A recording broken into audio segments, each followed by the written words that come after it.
একটা লোক দাঁড়াই যদি কইতে পারে আমি রাজনীতি করবো না, আমি কাউকে 1% কোনো হয়রানি করিনি। আমি মনে করি এটা চোখের নেশা। আরেকটা দল ছিল, তারা যদি আজকে একটা অন্যায় করে তাহলে আজকে তাদের অবস্থা কি হচ্ছে। আবার আমি যদি অন্যায় করি তাহলে আগামী দিনে এই অবস্থাটা আমার, ঠিক না?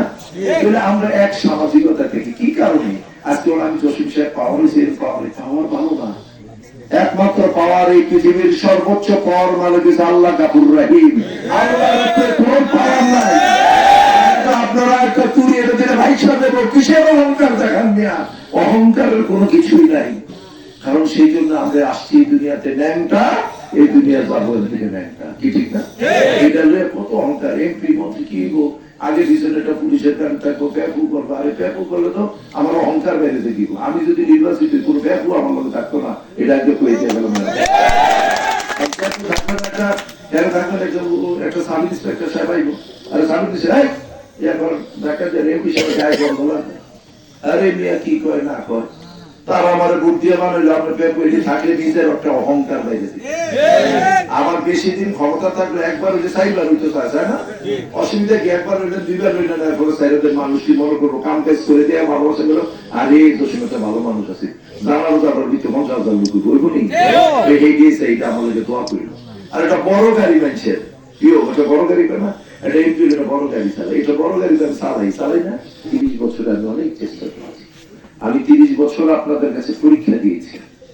আমি যখন বাবার সন্তানের কাছে যেত না, সন্তান বাবার কাছে যেত না, এই করোনাতেই লাগাইছে আমি টিম পাঠিয়েছি, জানালা দিয়ে উকি দিয়ে তাকিয়ে আছে, কিন্তু লাশের পাশে যায় নাই। আমাকে তারা গিয়ে বলল, লিডার নাগাইছে তো গেলাম, তারা তো দরজা দিয়ে দরজাও খুলছে না, কারণ ব্যাপারটা তো ভয়াবহ ছিল।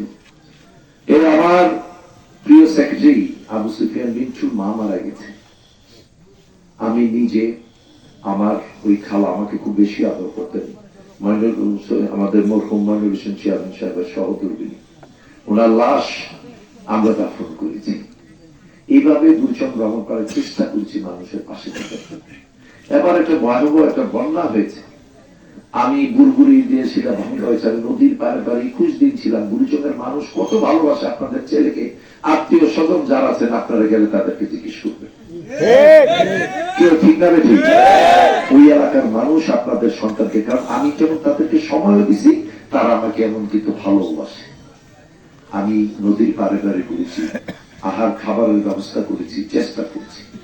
আমার প্রত্যেকটা তৃণমূলের কর্মী গুরুচরণ গ্রহণ করা যাওয়া হচ্ছে, চেষ্টা করেছি তাদের জানাজাতে, আত্মীয় স্বজন বিদেশে থাকে, প্রবাসীরা থাকে, তাদের জানাজায় উপস্থিত হওয়ার জন্য।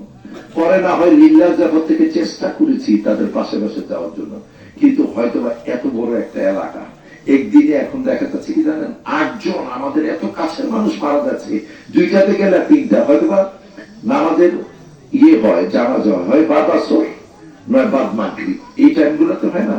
তো এক জায়গায় যেতে দেখা গেছে যে একদিনে 8টা লোক মারা গেছে, কিন্তু আমরা 2 জায়গায় যেতে পারতেছি, এখন তার যেতে পারতেছি না। তারপর চেষ্টা করেছি, ভাই নাই, বোন নাই, বাড়ি একটা আপনাদের বাড়ির সামনে কেউই নাই। এরপর এই বাড়িতে আজকে 30 বছর কাজ করি। কেন করি? যে একদিন যদি মারাও যায় তো এই ডাক দেওয়ার কোন লোক থাকবে না, একটা গ্রিল মানুষ খুলে খুলে নিয়ে যাবে, নিলেও যাতে 20-25 বছর নাম তাতে গাড়ি জসিমের বাড়িটা কত কষ্ট করে করছে, এই গ্রিলটা নিয়ে যাইতেছে। কারণ আমি একটা গ্রাম প্রিয় মানুষ। তো যাই হোক, বক্তব্য দীর্ঘায়িত করছেন, অনেক মনের আবেগ ছিল। যদি আজকে আমার দেশ মাতা, আজকে দেশ মাতা আমার অনেক অসুস্থ, এই জন্য মনটা খারাপ। আজকে এই সভাটা আপনারা রাগ দিবেন না, আমি ভিডিও বাড়িতেই যারা আছে বা ভিডিওতে যারা কেউ কমেন্টস করে না, এটা আমার আজকে আমাদের নির্বাচনী সভা না, কিছুই না। আমি জাস্ট আমার মুরব্বীর লোকে দেখা করতেছি, আর আমার দেশ নেত্রী বেগম খালেদা জিয়া যে অসুস্থ, ওনাদের জন্য দোয়া মাহফিল হবে, এই জন্য শুধু আসছি। এর থেকে শুধু আমাদের দোয়া আর দোয়া। প্রত্যেকটা মসজিদে গুরুচরণ গ্রহণ করার নির্দেশ দিয়েছে, আগামীকালকে থেকে প্রতিদিন কোনো কর্নার না কোনো কর্নার আমাদের রাজনৈতিক কর্মকাণ্ড বন্ধ, এখন থেকে শুধু নেত্রীর জন্য দোয়া হবে।